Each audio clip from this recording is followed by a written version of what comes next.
Salut, c'est Demettre. Bienvenue sur la chaîne de Pitref. Quel plaisir de vous retrouver cette année pour cette rentrée 2026-2027. Dorénavant, chaque semaine, il y aura une vidéo débrief concernant mon équipe préférée qui est l'AS Saint-Étienne. Débrief foot, hein, je précise bien évidemment. Bien évidemment, il y aura toujours les débriefs avec Tottenham fait par Lenny. Ça, c'est sûr et certain, il y aura toujours. Mais là, cette année, je me suis dit, bon, faudrait un peu plus que je parle de l'AS Saint-Étienne. J'en ai fait durant l'été avec les vidéos sur on va dire sur les maillots et puis sur le changement d'entraîneur. J'ai pas encore fait sur le mercato, mais je pense que le mercato, on va être du côté positif. Sans plus attendre, on va commencer par. Alors, je m'excuse parce que les deux premiers débriefs, ou plutôt les deux premiers matchs, j'ai pas pu débriefer en raison de mes vacances et puis surtout de mon capacité de pouvoir faire cette vidéo, comme vous savez sans doute, si vous êtes voilà, dans les parages sur la chaîne de Pitref. Mais là, là, maintenant, je suis bon, je suis revenu à Évreux. Donc là, cette année, on va être top pour faire ce contenu. Donc sans plus attendre, on va parler de l'AS Saint-Étienne face à Grenoble lors de la troisième journée de Ligue 2 qui s'est jouée à Geoffroy Guichard. On va tout de suite parler du résultat. 4-0, 3 sur 3, c'est-à-dire 3 victoires sur 3. Premier match qu'on joue avec notre nouveau entraîneur Yann Cafro. Yann Cafro, voilà, je n'ai toujours pas donné mon avis l'après ses débuts en fait. J'avais donné mon avis avant en disant que voilà, j'étais un peu perplexe, surtout en raison des décisions que prend Kilmer, surtout les trois guignols. Mais Yann Cafro, je ne connaissais pas sur ses contenus, sur ce qu'il faisait. Et je trouve qu'en fait, euh, il connaît bien le terrain. Il connaît bien le terrain, il sait pertinemment qui sont les joueurs à être à ce poste, qui sont les joueurs qui ont plusieurs facettes, qui ont plusieurs mains, ou plusieurs pieds, je veux dire, et qui sont les joueurs qui sont disponibles pour gagner et pour remonter. Voilà. Il cherche pas midi à 14h, il cherche à l'intérieur comment ils peuvent jouer, comment ils peuvent se sentir à l'aise. Et comme avait dit l'un des commentateurs de beIN Sport lors de ce match, que voilà, les joueurs, ils se sentaient en harmonie, limite. C'est ce que j'ai pu entendre. C'est un mot qui ressemble à ça. Et concrètement, quand je vois les joueurs et même les nouveaux joueurs arriver cette année, bah, c'est pas du tout la même que l'année dernière. Ça se voyait l'année dernière qu'ils étaient déjà dans une mentalité anxieuse, euh, pas confiants, limite comme ce qu'ont les joueurs de Nantes actuellement, c'est qu'ils ont une mentalité pas confiance du tout. Alors qu'avec Yann Cafro, tu expliques clairement c'est quoi le but, de pourquoi tu es là, et on y va. Donc là, 4-0, mais avec une équipe, avec, euh, avec des points de coordination, si tu veux. Premier but, et là, j'aimerais avoir votre avis, le premier but, c'est le premier but de Xongwai. J'ai oublié son prénom, je suis désolé. Xongwai, joueur hongrois, son premier but de la saison avec l'AS Saint-Étienne. Donc c'est à partir d'un corner qui a été envoyé par Jacob Breum. Moi j'appelle Brum, mais c'est Breum, on va le respecter. Donc en gros, il n'était pas aux positions où il a fait la tête, mais à un moment donné, il y a un joueur adverse de Grenoble qui est là.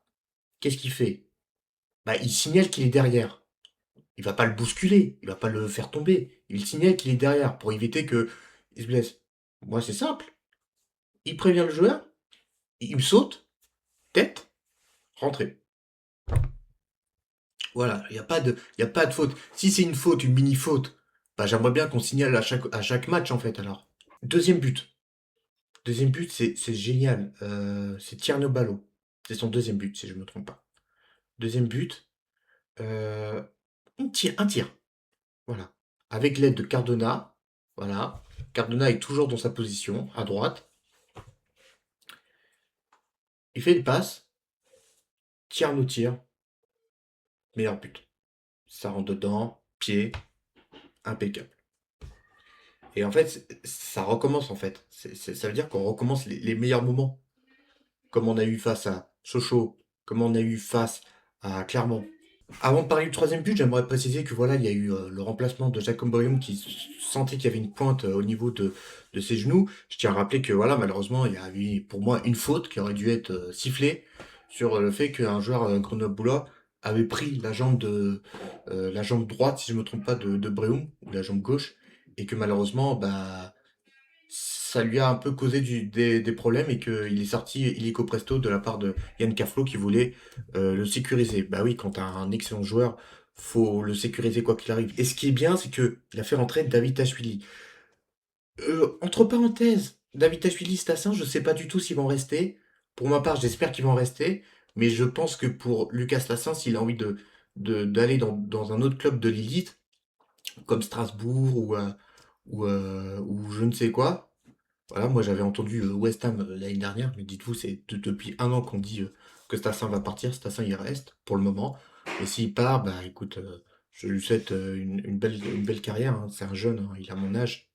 Mais j'espère au plus profond de mon cœur que Lucas Stassin et Tsuriko Davitashvili vont rester à l'AS Saint-Etienne et qui peut-être, voire même, c'est eux qui vont faire remporter le trophée de Ligue 2. Voilà, tout n'est pas perdu en fait. Remplacement à partir de la 26e minute. Donc je précise hein, quand même, j'ai oublié de préciser le comptage. C'est qu'on a eu deux buts en 6 minutes. 13e, 19e. J'ai oublié de préciser, veuillez m'excuser. Troisième but, je suis heureux. En plus, c'était à la fin de la première mi-temps, il nous restait moins de 2 minutes. En fait, c'était à la base un coup franc fait par Vai. Donc Vai a fait rentrer le ballon pour une deuxième fois, donc un doublé, mais sauf que malheureusement le gardien a arrêté, mais le gardien ne l'a pas arrêté pris à la main, il a tout simplement fait stop. Et Dieu, mais qui était là? Qui était là au milieu de tous ces Grenoblois? Irvine Cardona. Excellent, excellent. Il est présent, il est bon, il a été très peu utilisé malheureusement par l'autre entraîneur dont je ne citerai pas. Donc bravo Irvine Cardona pour cette réaction. Et enfin, on va terminer par le quatrième but. Quatrième but, c'est signé Zurico Davitashvili. Ça fait plaisir de voir Zurico Davitashvili présent, d'être là. Tous les Stéphanois l'ont applaudi. Même Lucas Tassin, il a été applaudi à son entrée. Donc c'est tout simple. En fait, euh, il y a eu retournement de situation. Voilà, les Grenoblois ont perdu la balle. Boaké a récupéré et fait une passe à David Tashvili. D'ailleurs, Boaké, il va marquer un but, j'en suis sûr. Dans très peu de temps, il va marquer un but. Et David Tashvili marque un but comme ça, au fin fond du poteau. Ça a failli. Résultat 4-0. Un petit mot sur l'ambiance stéphanoise. Excellent. L'entraîneur est serein. Je vais vous dire, même s'il y aurait des failles, pour l'instant, est-ce qu'il y a une faille? Il y a toujours une faille. Ça va continuer quoi qu'il arrive. Il y aura toujours une faille dans des meilleures équipes, mais ce sera toujours le cas pour réparer. Donc, Yann Kaflo, je lui félicite voilà, pour les trois matchs qu'il a pu faire, les trois premiers matchs. Et j'espère que voilà, on va aller plus loin avec lui. Comme j'ai dit, c'est un Écossais, donc j'ai un immense respect pour les Écossais. Ah, vous me connaissez mon amour pour l'Écosse.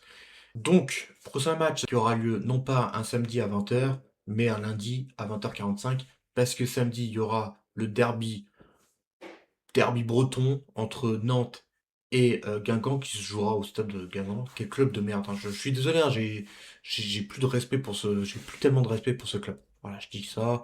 Et puis le meilleur club breton, c'est Lorient.